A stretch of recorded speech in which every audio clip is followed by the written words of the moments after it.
사도행전 13장 44절부터 52절의 말씀입니다. 제가 읽습니다. 그 다음 안식일에는 온 시민이 거의 다 하나님의 말씀을 듣고자 하여 모이니 유대인들이 그 무리를 보고 시기가 가득하여 바울이 말한 것을 반박하고 비방하거늘 바울과 바나바가 담대히 말하여 이르되 하나님의 말씀을 맡은 먼저 너희에게 전할 것이로되 너희가 그것을 버리고 영생을 얻기에 합당하지 않은 자로 자처하기로 우리가 이방인에게로 향하노라. 주께서 이같이 우리에게 명하시되 내가 너를 이방의 빛으로 삼아 너로 땅끝까지 구원하게 하리라 하셨느니라 하니 이방인들이 듣고 기뻐하여 하나님의 말씀을 찬송하며 영생을 주시기로 작정된 자는 다 믿더라.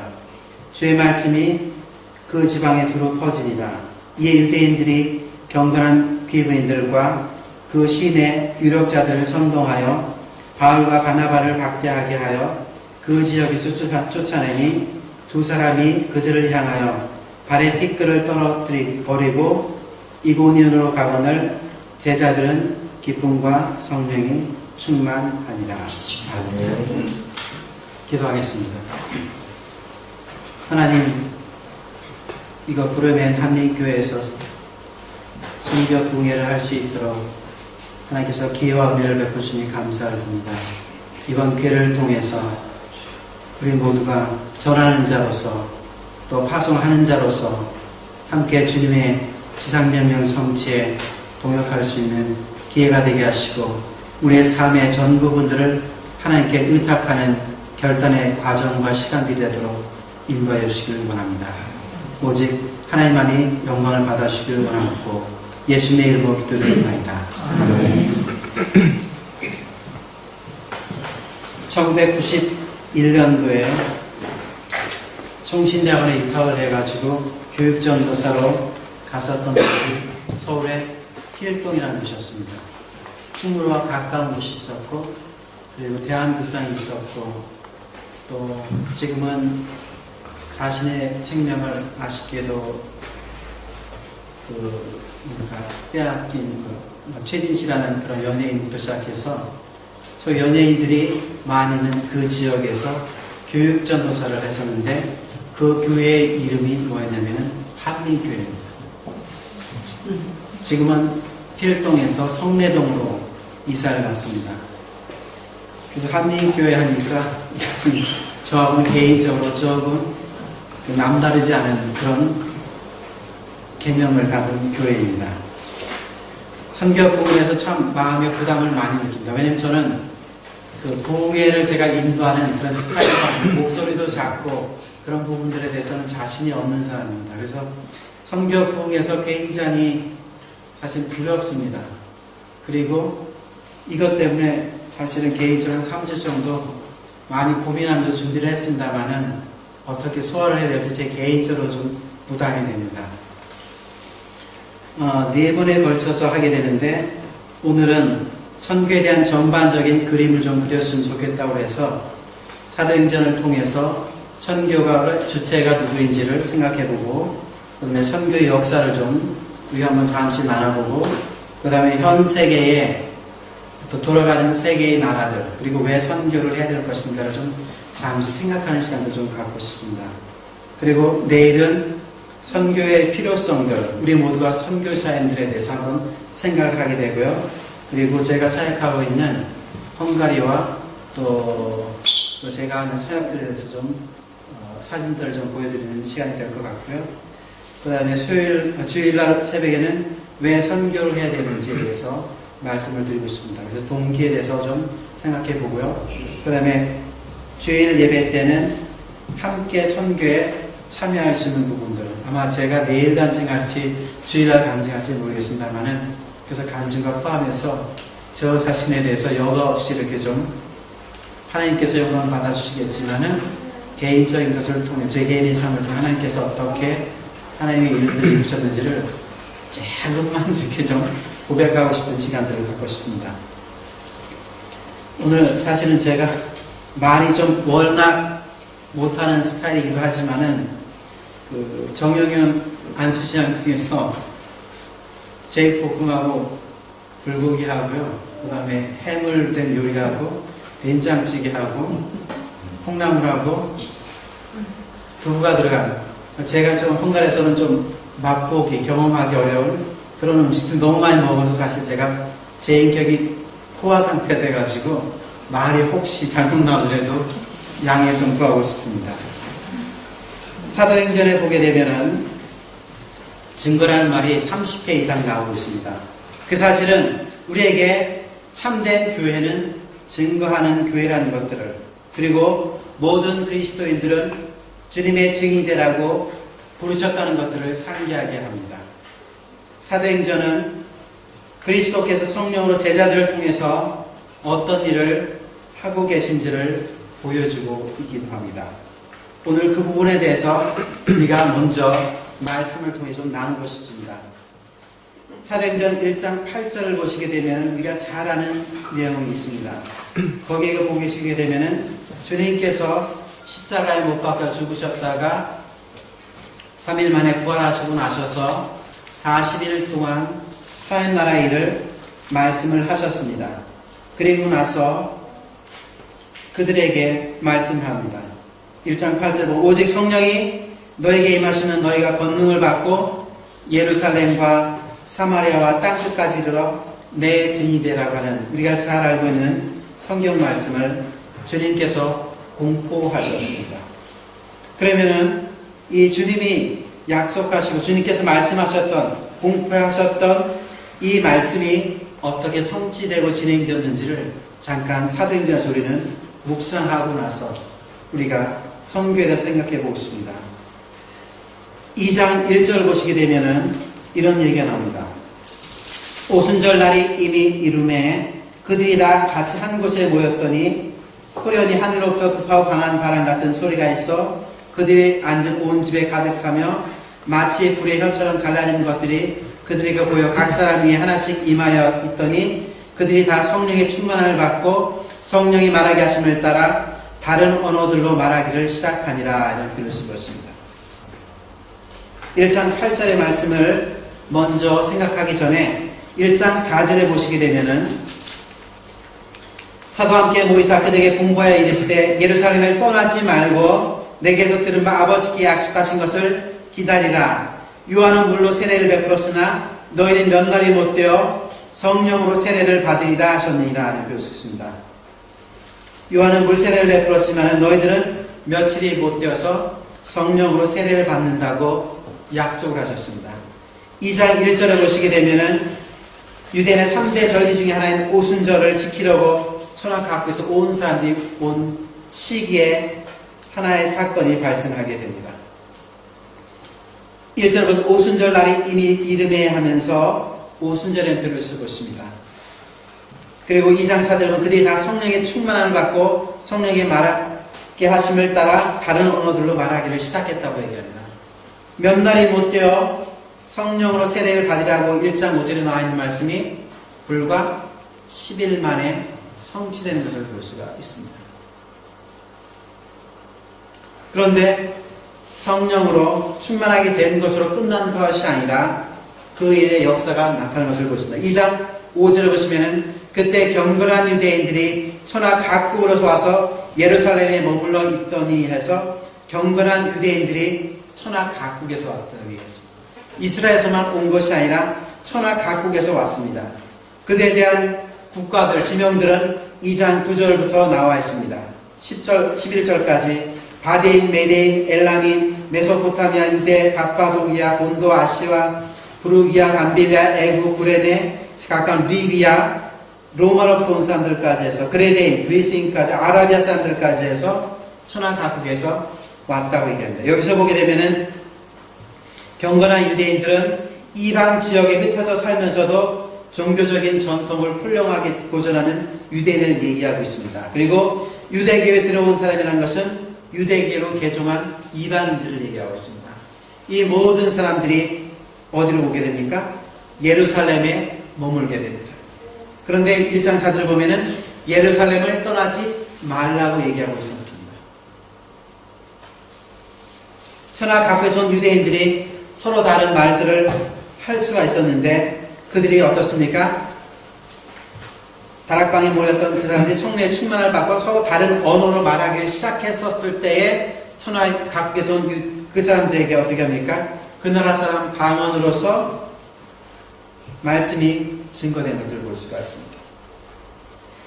온 나라 각국에서 온 사람들이 자신들의 언어로 하나님의 큰일, 예수님의 죽으심과 부활과 승천을 분명하게 듣도록 성령께서 역사하셨던 것을 볼 수 있습니다.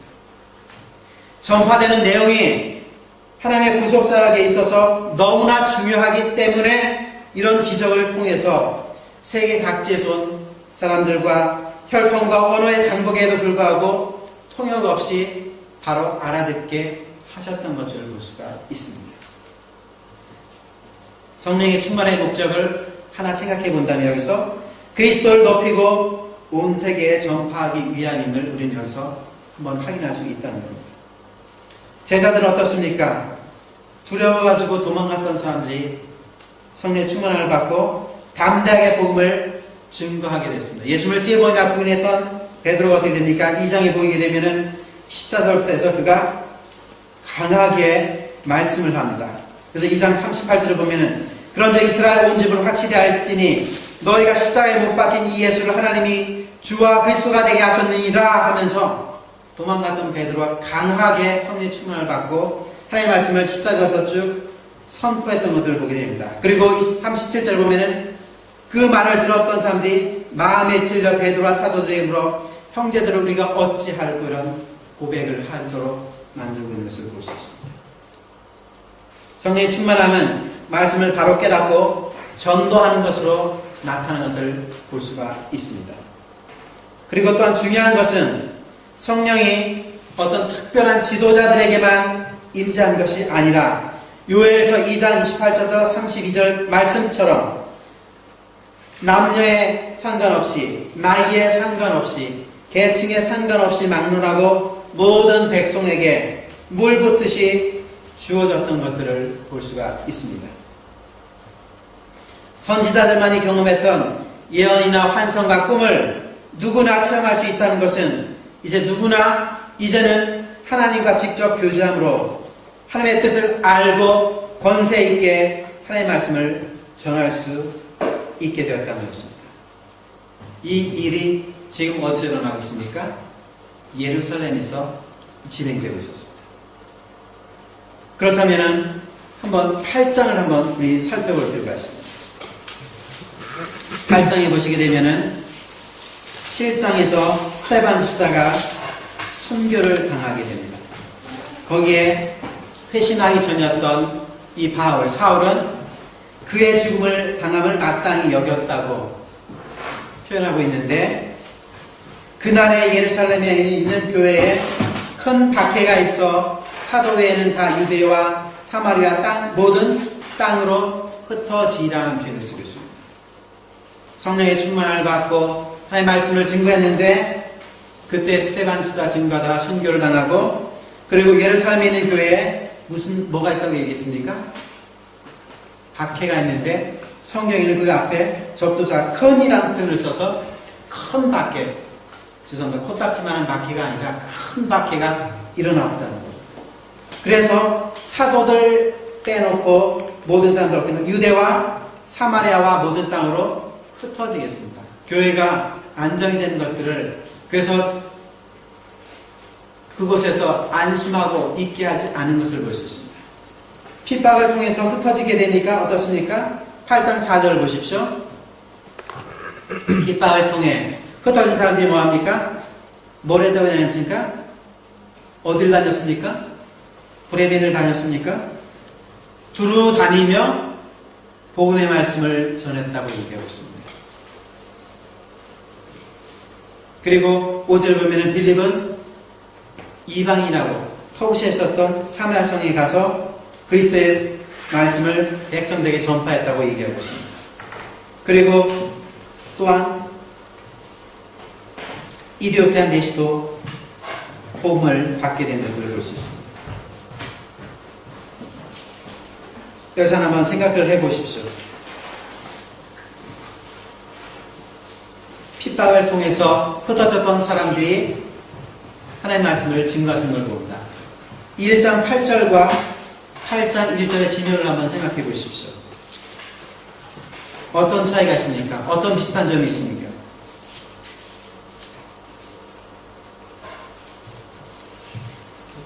예루살렘과 온 유대와 사마리아 땅끝까지로 내 증인이 되라고 하는 성령이 너에게 임하시면이란 조건을 달고 있었는데, 이 지명처럼 8장 1절에 온 유대와 사마리아 땅을 흩어지게 성령님이 하셔서 흩어진 사람을 통해서 하나님의 말씀이 증거된 것들을 볼 수가 있습니다.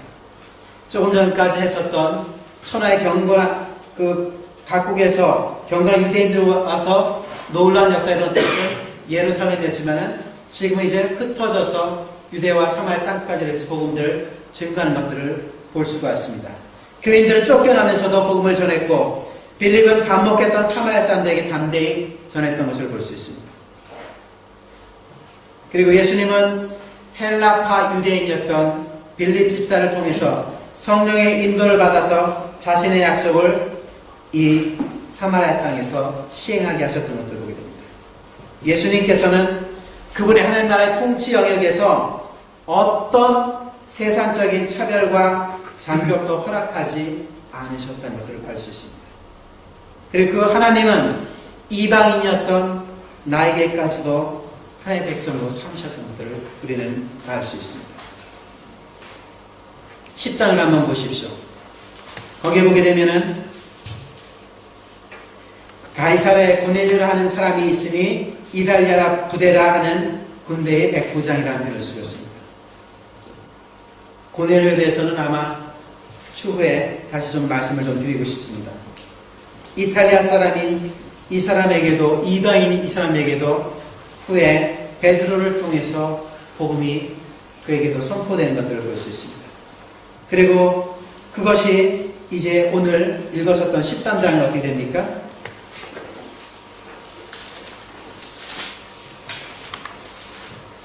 땅끝까지 넓혀지는 장면을 볼 수 있습니다. 1장부터 7장까지가 이스라엘에서 일어났던 일이었다면 8장부터 12장까지는 온 유대와 사마리아에서 일어났었던 하나님의 선교의 역사를 얘기하고 있고, 오늘 13장부터는 복음 증거가 팔레스타인이나 수리아 본토에 국한된 것이 아니라 이제는 중대한 한 발걸음을 더 내딛어서 땅끝까지 넓혀지는 것을 볼 수 있습니다. 그래서 13장부터 28장까지는 이제는 땅끝까지 확산되는 모습을 볼 수가 있습니다. 그 당시에 13장 여기 나오시게 되면은 수리아 안디옥은 로마에서 첫 번째 로마, 그 다음에 두 번째로 알렉산더, 다음으로 세 번째로 큰 도시였습니다.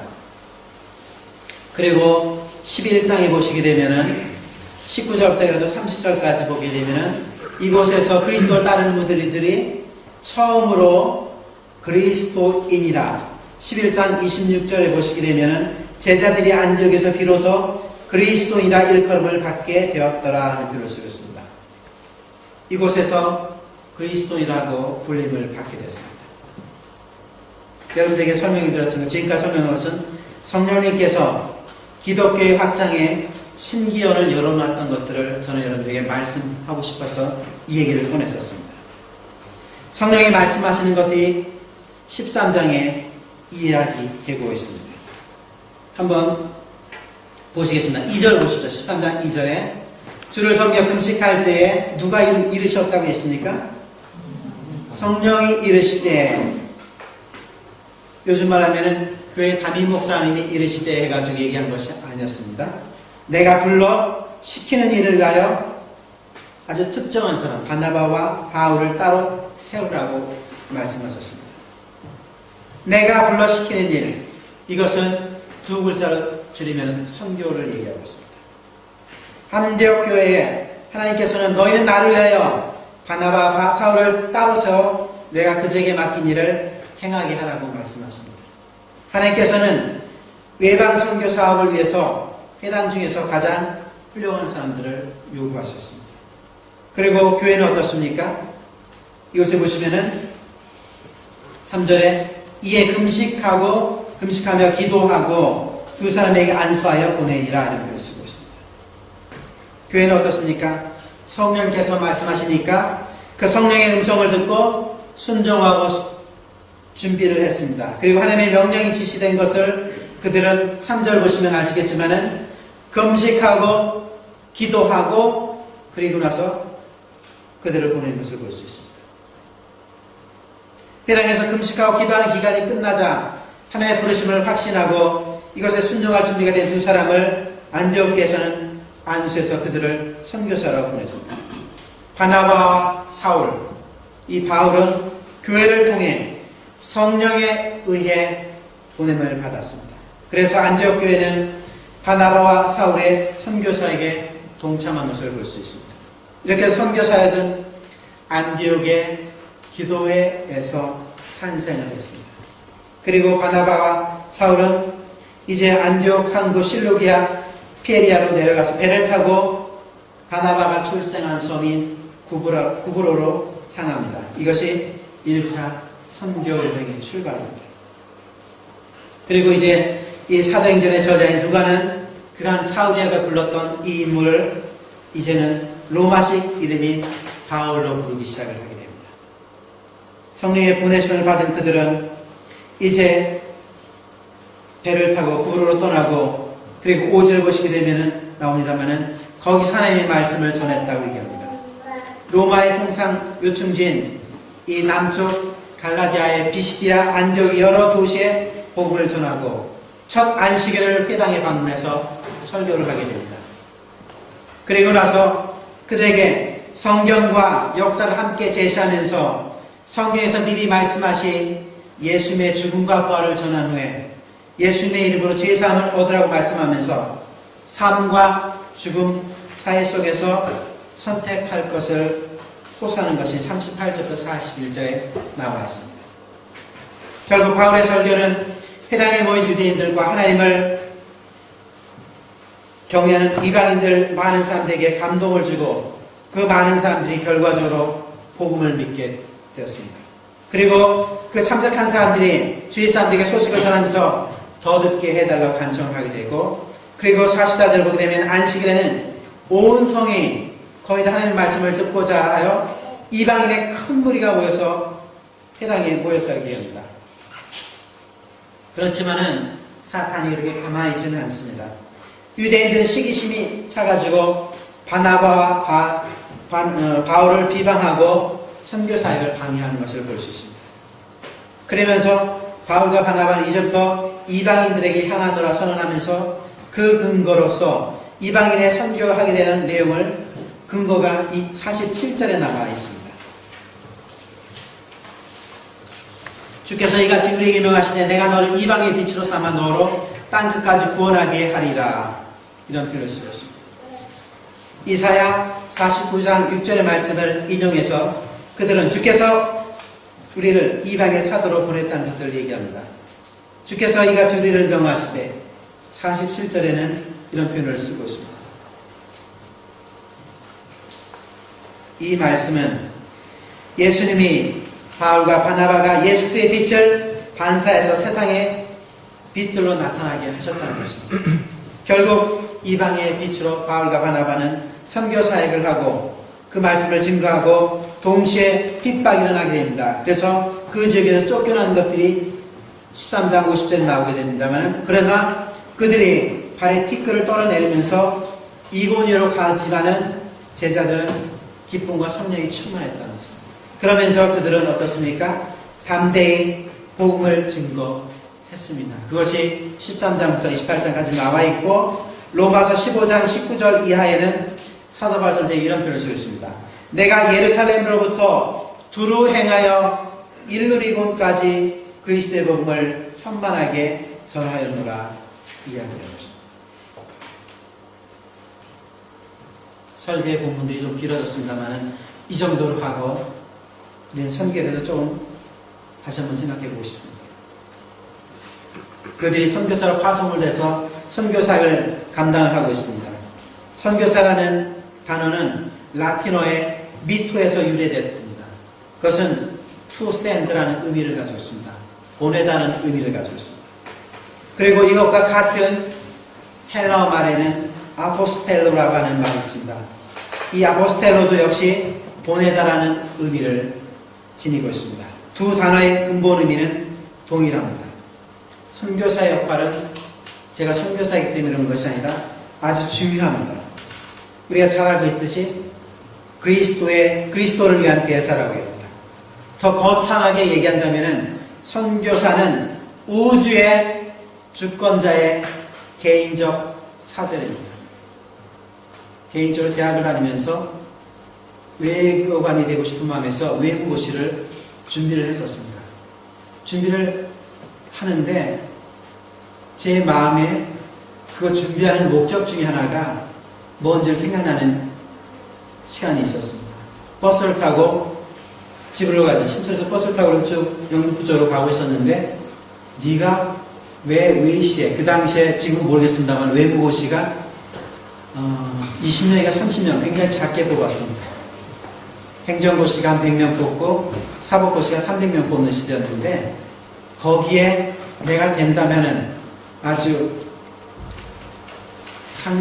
되지도 못할 상상, 발상 속에서 공부를 했었던 그러다가 내 개인의 욕망, 내 개인의 명예 그것 때문에 준비했다는 걸 생각하면서 갑자기 마음이 그냥 한꺼번에 그냥 무너지는 기분을 경험했었습니다. 80년대 초반에 참으로 한국 사회가 어려웠던 시절, 독재 시절이었기 때문에 왜 공부를 해야 되는지, 돌을 짚고 저 전투경찰한테 돌을 던져야 되는지, 여러분들은 모르시죠? 죄송합니다만은 얼마나 상어 같은, 그래서 애플탄이라고 하는 것들이 공중에서 터집니다. 무섭습니다. 여기다 치약도 바르고 데모를 하고, 그리고 왜 공부를 해야 되지 갈등을 느끼던 그런 시절이었었는데 그때 제 마음이 많이 나라 때문에 그리고 또 개인의 욕심 때문에 많이 방황하던 시절이었었습니다.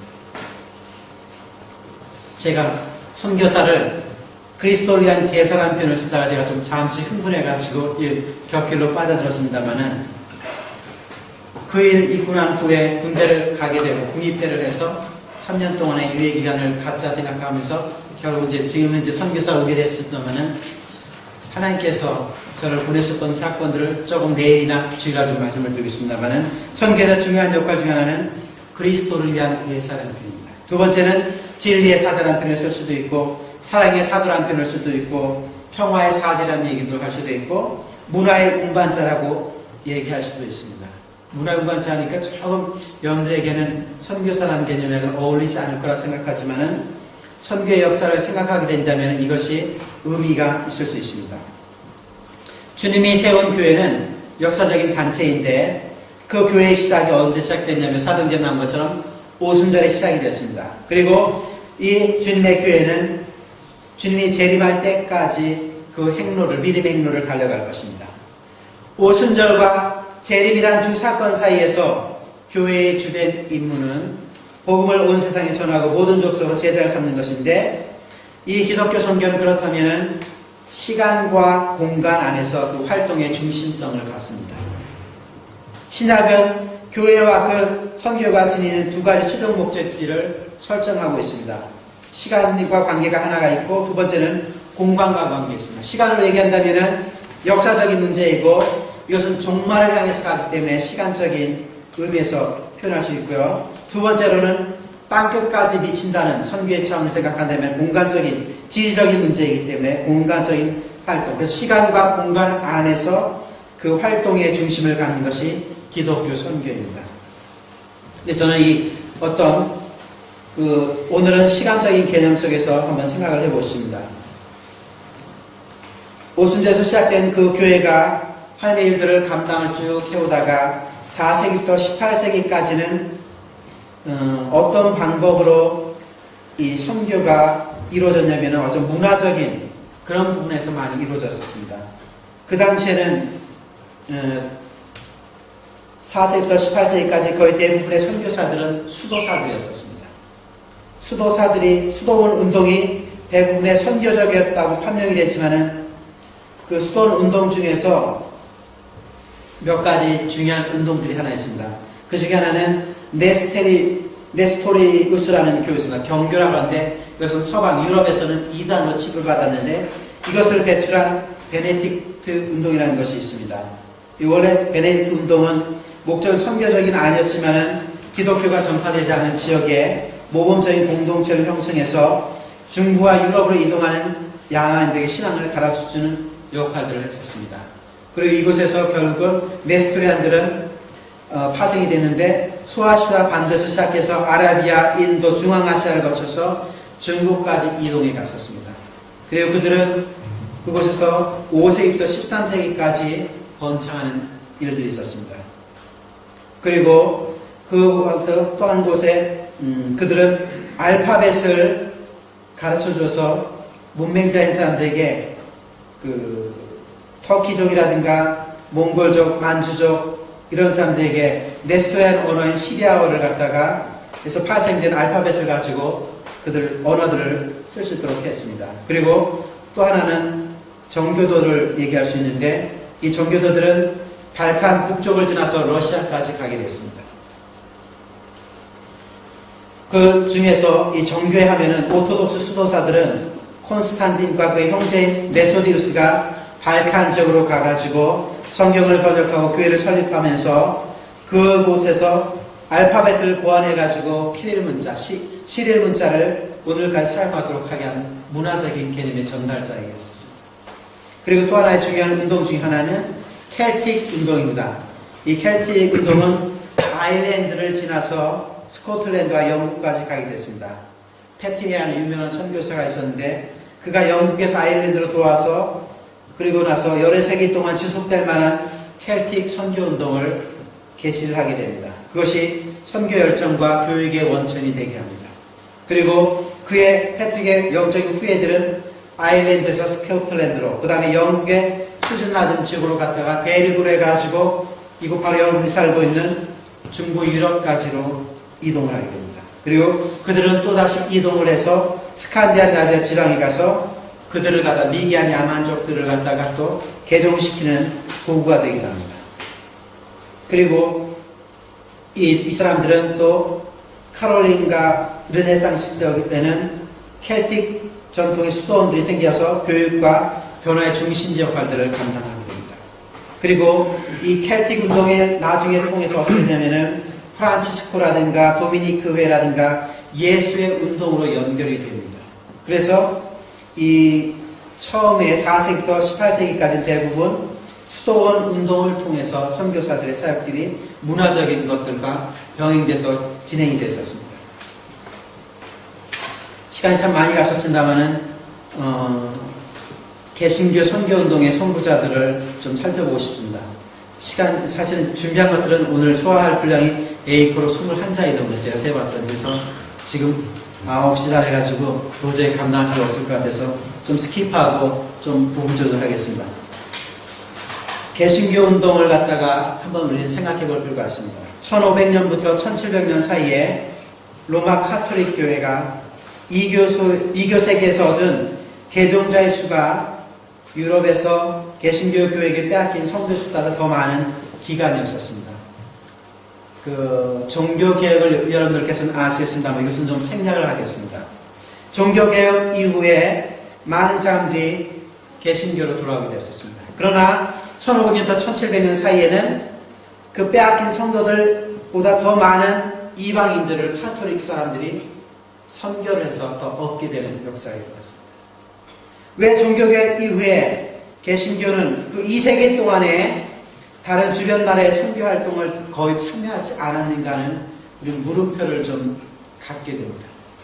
거기에는 몇 가지 요소들이 있었습니다. 첫 번째로는 16세기와 17세기 개신교 교회들은 선교 사역을 하기에는 참 비참한 처지에 있는 상황이었습니다.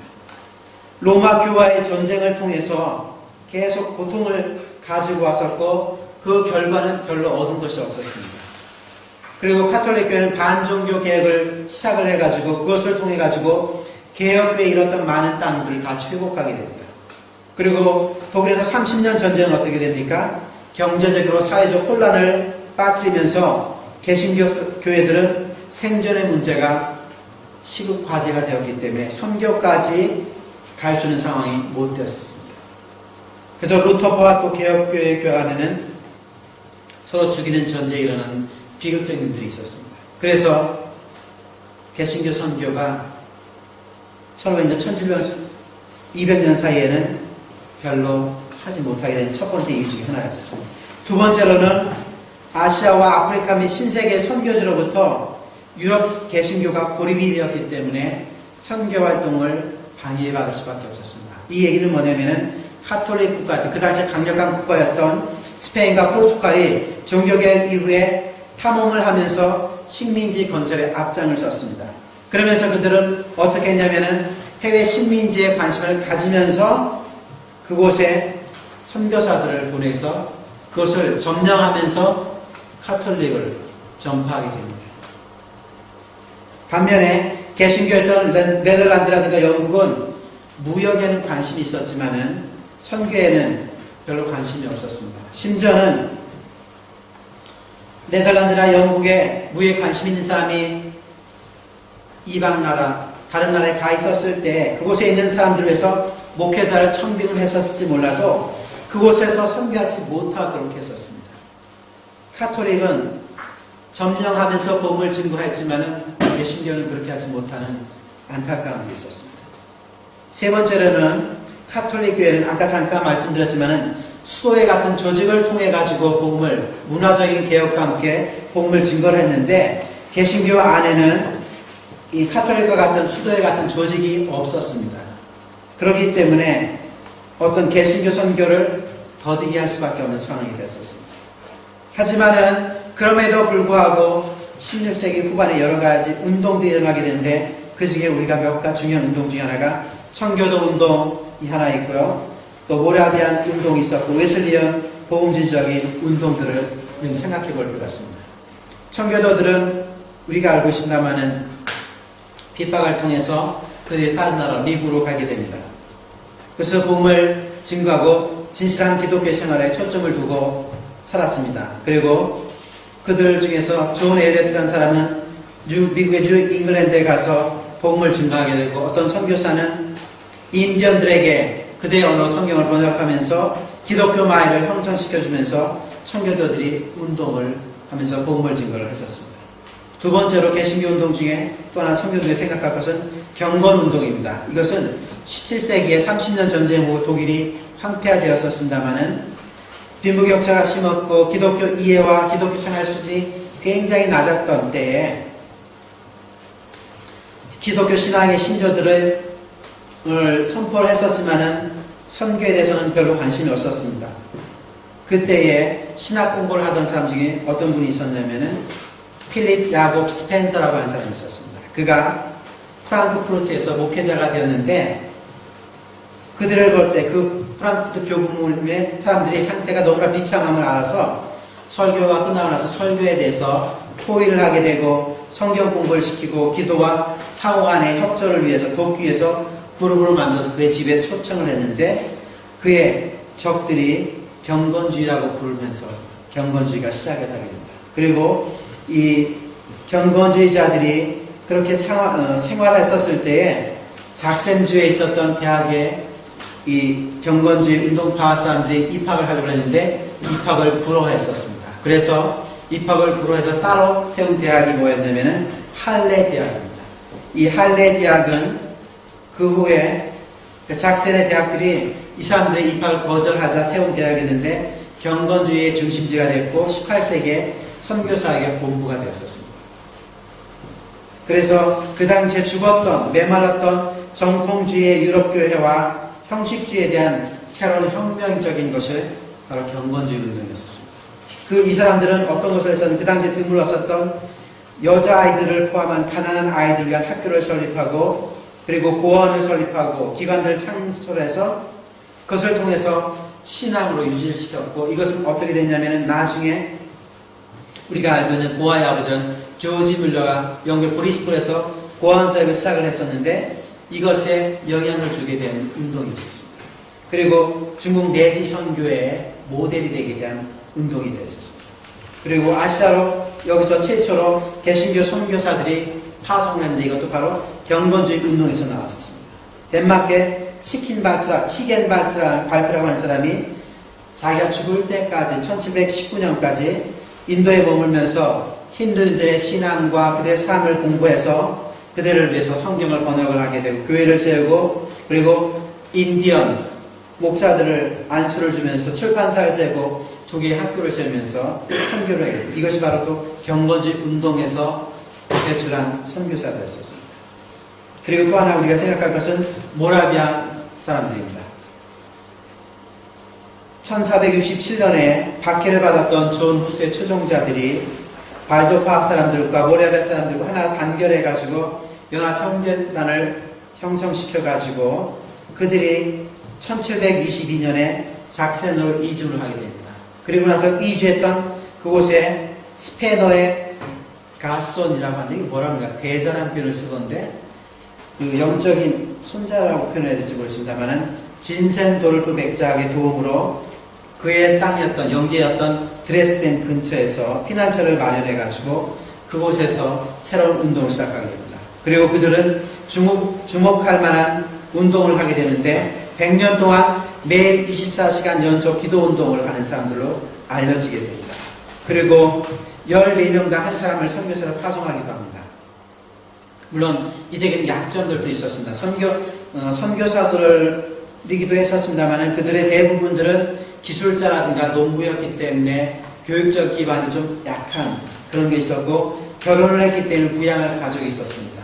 그렇기 때문에 가족과 연결이 되었기 때문에 가사 의미에 속박이 되었기 때문에 결혼하셨던 카톨릭과는 조금 그 선교하기에는 좀 벅찬 그런 환경들도 없지 않아 있었던 것들이 약점이었습니다. 그렇지만은 영국의 성공회라든가 개신교도들보다 2세기나 앞서서 이 모라비안 교도들은 선교를 했습니다. 그리고 1930년까지 이들은 선교사의 비율이 12대 1이었습니다. 12명에 1명. 참 존경할 만한 그런 운동, 선교사예요. 그리고 웨슬리안 복음주의자, 여러분들 좀 딱딱하고 지금 재미없는 일인데 빨리 끝내도록 하겠습니다. 여기. 이 웨슬리안 복음주의자들은 웨슬리 형제, 존과 찰스라는 웨슬리 형제들과 옥스퍼드에 있는 홀리클럽의 멤버들이 가난한 자들과 죄수들에게 어떤 본을 보이면서 영적인 훈련을 추구했는데 이런 영적인 훈련을 한 것들을 갖다가 종교적인 규칙주의자가 좀 메소디스트라고 표현을 써서 감리교라는 그런 의미를 가진 것 같습니다. 그래서 이들이 복음을 증가하는 활동들을 하게 됩니다. 그래서 이것을 통해서 영국의 복음주의 부흥회가 일어나게 되고 미국에서 제1차 대각성 운동이 일어나게 되는 계기가 되게 됩니다. 그리고 로버트 레이크스라고 하는 사람은 일주일에 한 번씩 쉬는 주일날 가난한 아이들에게 책을 읽히고 종교적인 훈련을 시키면서 주일학교를 시작하게 되는 계기가 되게 됩니다. 그리고 우리가 잘 알고 있는 노예제도를 폐지시켰던 윌리엄 윌버포스와 그의 친구들, 국회의원들을 통해서 세상을 변화시킨 일들을 하는 것들을 볼 수가 있습니다. 4가지 중요한 그 선교적인 기독교 개신교 운동들을 봤는데 그 중에 선교운동을 개신교가 뒤늦게 시작했었습니다마는 선교가 활동적으로 넓게 확장되는 일들이 시작되어 있었습니다. 그 중에 하나가 근대 선교를 위한 길이 하나님께서 어떻게 준비를 하셨냐면 첫 번째로는 유럽의 식민지 건설을 해서 동인도 회사들이나 이런 사람들이 도로를 포장했더니 그 도로를 통해서 복음을 증가하는 길들이 더 쉽게 일어날 수 있었던 겁니다. 그리고 또 하나는 증기선의 발명이 일어나게 된다. 증기선의 발명은 유럽에서 대양을 건널 때에 그보다 빠르고 안전하게 갈 수 있게 했었습니다. 물론 지금 이탈리아에서 큰 배가 전복돼서 사람들이 죽고 또 여러 가지 위험을 지금 야기시키고 있습니다만은 증기선의 발명은 선교를 하는데 더 효과적인 역할을 하게 됐습니다. 그러나 이것은 외적인 환경이고 내적인 환경은 종교적인 요소였습니다. 그것은 바로 유럽 대륙에서 있었던 경건주의 운동과 미국과 영국에서의 복음 각성 운동이 세계 선교를 시작할 수 있는 필수적인 요소가 되었습니다. 햇빛을 비치는 곳마다 해가지고 아이작 와츠라고 하는 사람이 위대한 선교 찬송을 쓰게 되는 계기가 이때였습니다. 그리고 찰스 웨슬리의 책이 선교 주제에 관한 책들을 그때 출판하게 되고 선교에 도전을 주게 됩니다. 그리고 로버트 밀러라는 사람은 책을 통해서 중보기도를 주장하게 됩니다. 그리고 1746년에는 기도해달라고 중보 기도를 협력 요청서를 미국의 보스턴에 보내게 되는데 이것을 받았던 조나단 에드워드가 그 다음에 세계 곳곳에 있는 사람들을 위해서 중보 기도에 참여할 것을 성도들에게 촉구를 하게 됩니다. 그러면서 그때 복음을 촉구했었던 그 시대에 우리가 잘 알고 있는 윌리엄 캐리라는 사람이 등장하게 됩니다. 이 사람을 현대 개신교의 선교의 아버지라고 얘기합니다. 그는 인도에 가가지고 유아 살해, 어린아이들을 살해하거나 그다음에 과부들을 남편이 죽으면 과부들을 생매장에서 죽이는 일이 인도에서 있었습니다.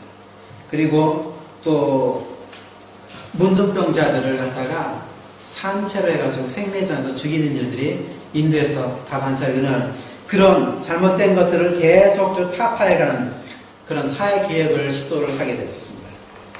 그리고 그 당시에 잘못된 것들을, 인식들을 고치는 일을 개신교 선교사들이 했었습니다. 예를 들게 되면 하와이 같은 섬에는 상인들이라든가 선인들이 왔었는데 그 해외에서 온 상인들과 선인들이 하와이는 그 10대라든가 젊은 여성들을 갖다가 성적으로 어떤 그 놀이감으로 이용하는 불행한 일도 일어났을 때 이 선교사들이 잘못했던 것들 그리고 그들을 개종시키고 그들에게 이용되지 않도록 노력을 하는 작업을 했었습니다. 그리고 성경을 번역하고 그리고 어린아이를 살해하지 말라고 하고 파괴적인 어떤 제사를 통해서 사람들을 죽이고 위해 잘못된 일들을 근절시키려는 일들을 하게 됩니다. 그리고 또 하나는 그리고 예를 들면 브라질 같은 곳에서는 아이들에게 결핵이라든가 기생충이라든가 영양실조 같은 것으로 사람들이 일찍 죽고 힘들어할 때 그들에게 의료봉사라든가 지역봉사를 하게 되고 농업을 통해서 가축을 어떻게 키워가지고 그들이 생활할 수 있는 방법을 마련해주는 방법들도 있었고 교육기관을 설립하기도 하고 의료선교를 도입해서 의학서적이라든가 병원을 세우고 이런 일을 합니다.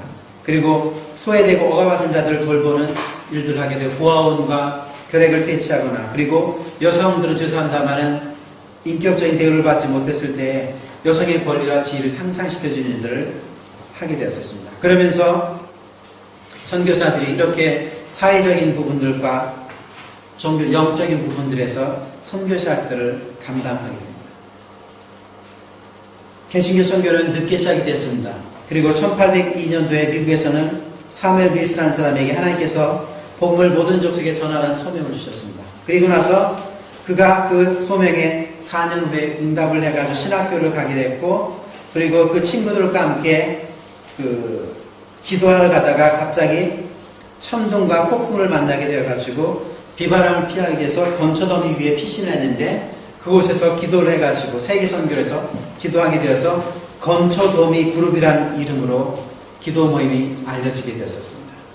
그리고 그 사람들에 의해서 해선교부가 만들어지면서 그 후에 거기에 버마에 미얀마의 아도니람 저드지라는 사람이 합류해서 선교사로 가게 된 일이 시작이 되면서 이것을 통해서 미국의 해외 선교가 시작이 됐는데 미국의 해외 선교는 굉장히 초라했지만은 오늘날 해외 선교의 재정의 약 70~80%를 미국 선교가 감당하고 있습니다. 세계에서 제일 먼저 많은 선교사를 파송하고 있고요. 그다음에 영국 같은 경우는 18세기 말부터 시작됐으니까 비록 좀 많이 늦어졌죠. 그러나 우리에게 토마스 선교사가 알려진 순결당에서 선교사활동 오늘날 우리 땅에도 한국 땅에도 복음이 들어왔고 물론 하나님이 하신 것이겠지만 그러한 선교사들의 희생들이 따랐었습니다.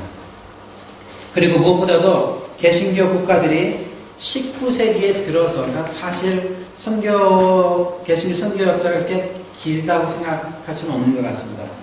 19세기에 들면서 너나 할 것 없이 이방세계 선교사를 파송하는 일이 시작됩니다. 그리고 19세기 말에는 이제 모든 세계 개신교 국가들이 선교제에 등장하게 됩니다. 특별히 1810년에서부터 1820년 사이에는 그 라틴 아메리카 스페인의 식민지 체제에서 대부분 다 독립을 하게 됩니다. 그리고 난 후에 그곳에 개신교 선교사들이 복음을 증거하게 되고 있고요. 그 다음에 1880년대에 들어서 아프리카에 선교사를 파송하고 그래서 그 아프리카는 어떻게 보면은 선교지로서는 좀 늦게 시작이 되었습니다.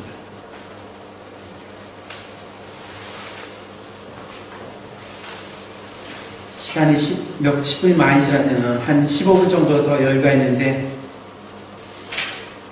오늘날 선교지의 모습들을 좀 잠시 생각을 해보고 나서 오늘은 좀 중지를 하고 내일 좀 더 추가적으로 해서 많이 좀 피곤하신 분들도 있는 것 같은데 사진을 좀 보면서 오늘은 하시고 그 다음에 내일 좀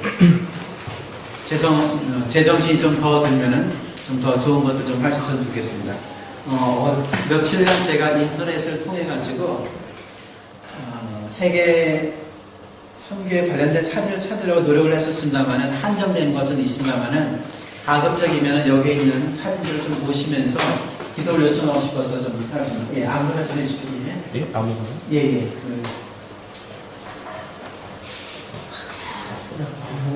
예, 오세아니아는 제가 이렇게 많이, 예. 아시아입니다. 아시아. 예, 예, 그렇게 하십니다. 선교지에서, 유럽이라든가 다른 곳에서, 이것은 지금 티벳이 독립운동을 일으키기 위해서 인도 대사관에 이렇게 티벳 사람들이 한 것이 있고요. 이건 저기 네팔입니다. 넘겨주시고요. 이거는 저 태국의 불교 사원이고요. 예, 이것도 태국의 불교 사원입니다. 넘겨주시고요. 예, 이렇게 지금 길거리에서 도시 안에서도 이렇게 불교 한 곳이나 이거는 저기 태국의 소수 부족 사람들입니다. 통화이고요. 그리고 이렇게 이거 인도가 아니라 태국입니다. 그래서 저렇게 스님과 이렇게 하는 모습을 볼 수 있고요. 그것도 태국입니다. 태국은 이렇게 불교 문화에 이렇게 많이 있는 것을 볼 수가 있고요. 거기에 이제 소수부족입니다. 돼지라든가 이것들 밑에서 키웁니다. 그리고 그래서 이제 탁발승이 나되니까 그래서 이제 구제라는 모습도 볼 수 있고요. 이건 지금 말레이시아입니다. 말레이시아도 저희 가보긴 했었습니다만 힌두교도 있고, 예, 여기 요리로 나왔습니다. 좀 흠막이고, 요거 이제 가루로 만든 겁니다. 요건 제가 맛보지는 못했습니다만 음식과 문화를 좀 소개하고 싶어서 이건 베트남 사람들에게 자전거 타다 보면 화장지도 있습니다만 다음에 다른 것들 가져갑니다. 이건 저희 전통 취미고 베트남에 어떤 사람은 이렇게 과일을 팔고 어떤 사람은 화장지를 팔고요. 예, 어떤 사람은 이렇게 어떤 젊은 사람에게 또 이렇게 무겁게 가져가는 사람도 있고요. 단체 같은 죄송합니다만 젊은 사람들은 오토바이 타고 합니다. 그들이 이제 복을 기원하는 모습을 볼 수 있고요. 그리고 저는 태국의 태국의 시골의 부엌이고요. 그 다음에 이것은 좀 잊어버렸습니다. 네, 방글라데시입니다. 예, 방글 소녀들이 지금 필리핀에서 방글 아주 귀엽고 이뻐가지고 예. 기차 안에서 찍은 사진이고요. 예, 기차. 그리고 실크로드를 좀 많이 설명을 제가 좀 하고 싶었는데 그림으로 하고 시간이 되면 제가 하겠습니다. 시안, 당나라의 장안부터 시작해가지고 터키, 로마까지 이렇게 쭉 교육하는데 그곳이 교통로가 있습니다. 그곳이 이제 실크로드인데 이건 인도네시아 짬뽕에서 죄송한데 인도네시아입니다. 저도 인도네시아에 좀 가봤습니다. 예, 저 인도네시아의 대학의 여대생들이요. 여기 저 인도입니다. 일본 사람들의 기모노 입은 모습을 보는데 계시고요. 불교, 일본의 불교, 그리고 이건 일본의 그 신사입니다. 그리고 신사에 한자로 써있죠. 이건 역시 신사입니다. 네, 이건 이제 중국인데 중국 실크로드의 지역들을 시작된 서안이라고 하는 곳입니다. 본남 방한 땅입니다. 저도 가서 놀랬습니다.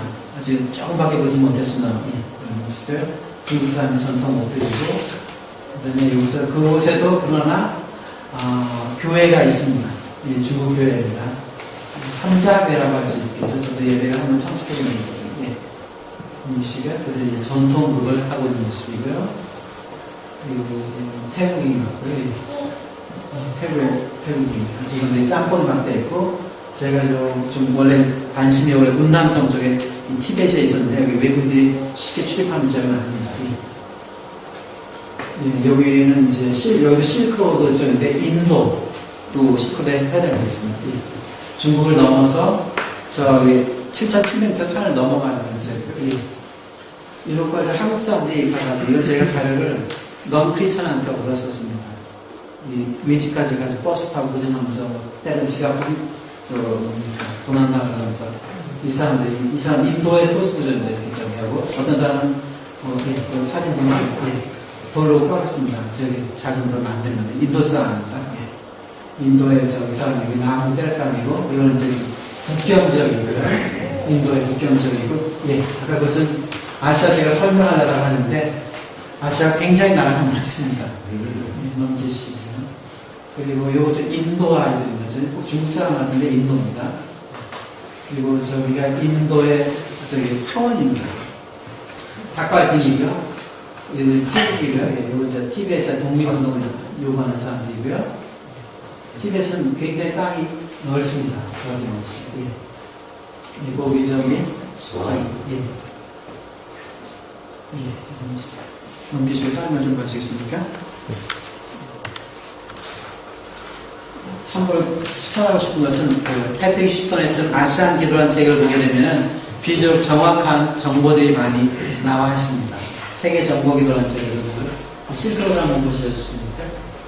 거기까지만 보고 여기도 실크로드인데 중국 사람 같지 않습니다. 아주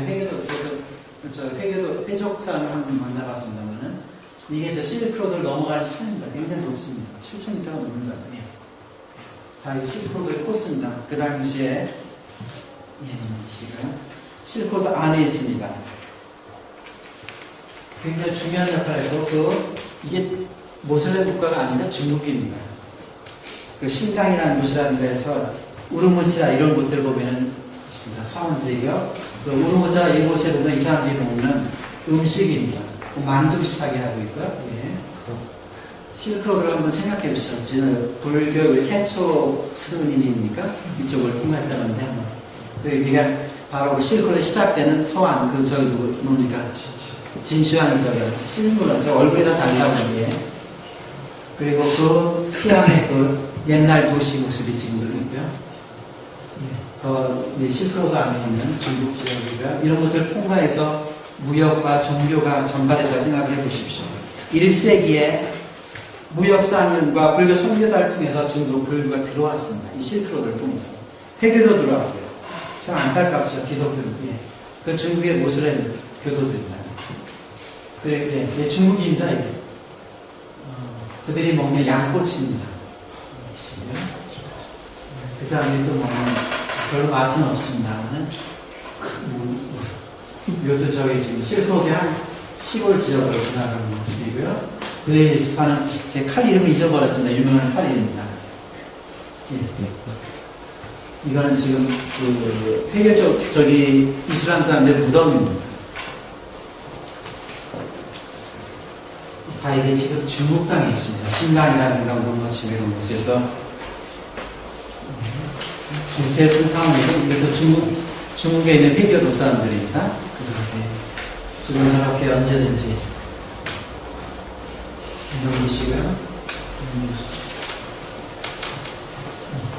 한국 또 양을 파는 시장입니다. 이 사람들 저기를 돼지고기를 못 먹기 때문에 그리고 이렇게 지금 전혀 중국 사람들하고 한 조각은 차이가 납니다. 그리고 이 사람들 좋아하지 않습니다. 이 사람들이 양고기라는 데 굽는 겁니다. 그리고 그 아이들 중국 아이 같지 않죠? 저 모슬렘들도 그리고 그다음 그래도 저 모택동 동상입니다. 중국 땅에 가서 아침에 되게 실크로드의 한 길이고요. 이게 중국 같다 생각하십니까? 모스크바에도 있고 이러면 그 내부입니다. 사원 모슬렘 사람들 그 사람들이 그 양고기를 먹고 이동하는 모습을 차에서 찍힌 거고요. 때때로 저기 타지크족이라고 있습니다. 타지키스탄에도 있지만은요, 그 중국 땅 안에 그 사람들이 파는 시장입니다. 카페트 같은 것이고, 요것도 지금 그 중국 땅인데, 이거 실크로 되어 있습니다. 저는 굉장히 가난할 줄 알았더니 저렇게 엄청납니다. 삐적들이고요.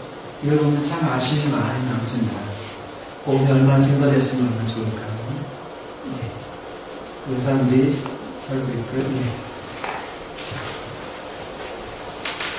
이거는 옛날 참, 이거 음식들이고요. 예. 이 사람들은 빵입니다. 굉장히 딱딱한 빵입니다. 건조시켜서 먹고, 예. 여기 보시면 여기 아랍어와 중국어가 그냥 이게 모스크 사원에 저기 있는 거고, 이들이 그 모슬렘 사람들이 먹는 만두시단 것들하고 있습니다. 볶음밥, 홍나무라고 해가지고 한 것이고요. 그 소녀들입니다. 그 이슬람들. 지금 보이는 사진은 다 중국에 있는 실크로드 안에 있는 세계도산, 서안, 시안, 그 다음 뭐 중국, 강나들은 뭐라고 써요? 장안이라고 했습니까? 네, 이게 지금, 저긴 중국이고요. 여기는 이제 인도입니다. 북경입니다. 실크로드를 건너온 거죠. 인도까지도 파키스탄까지 다 실크로드에 해당된 지역이에요. 넘겨주시고요. 멋있는 포스터도 있고, 여기는 이런 곳에도 보험을 증거해야 되는데 극히 일부분이가 있습니다. 그래서 저 사람들 그 버스 안에서 무슬림 사람들입니다. 이 양꼬치입니다. 우리 닭꼬치 비슷한.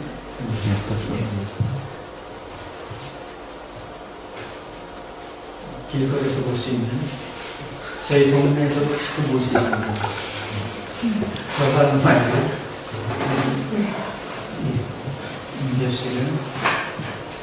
실크로드인데요.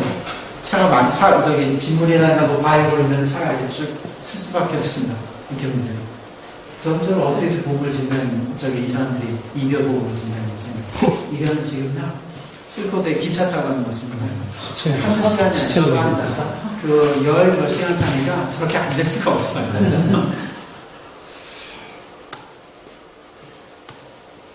그 도로에서 타지크족이 사는 마을인 것 같습니다. 텐트에 치어있고요, 그 타지크족 사람들이 저기 호수에서 깼다물에 지금 빠지는 모습이 있습니다. 여자는 이제 인도라든가 이제 북경, 이몸이 텐트가 있고요, 타지크족에 굉장히 높은 사람들입니다. 파키스탄이죠, 중국. 죄송합니다. 제가 인도라고 했었나요? 저쪽은 중국이에요. 북경에 파키스탄에 써있죠. 지금 절차 보면 비단길 실크로드하고 이렇게 되어 있습니다. 저쪽에, 그쪽에 그 서안, 시안이라고 하기도 하고, 옛날에는 장안이라는 곳에서 시작해서 저 터키에서 로마까지 관련되어 있습니다. 그쪽을 통해서 기독교가 아닌 불교와 회거도가 들어와서 지금까지 점령을 해가지고 저기 필리핀에 민다나오 섬까지 갔다가 카톨릭이 세력하고 있다가 그들이 거기까지만 오고 그래서 저 밑에까지가 지금 영역이 해입까지 생각할 수 있습니다. 시간이 5분밖에 안 남아서 정리를 좀 하겠습니다. 오늘 제가 좀 너무 딱딱하게 했었습니다만은 내일은 쭉 부드럽게 좀 하시도록 하겠습니다. 그 욕심 문제가 좀 많았었는데 그걸 다 소화하지를 못했던 것 같습니다. 그래서 시간들을 좀 보면서 하는데